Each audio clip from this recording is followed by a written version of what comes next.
司经理，夜黑风高，孤男寡女，出于安全考虑，我就不给你吃了。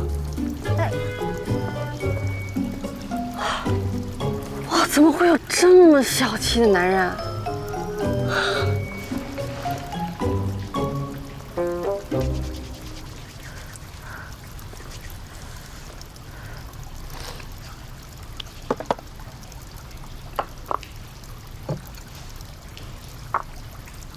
吃完就走吧，我还有事要出门。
喝的什么茶呀？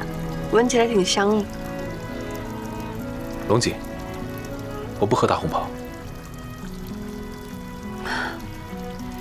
原来我之前在陈莲芝那儿露馅儿，是因为大红袍。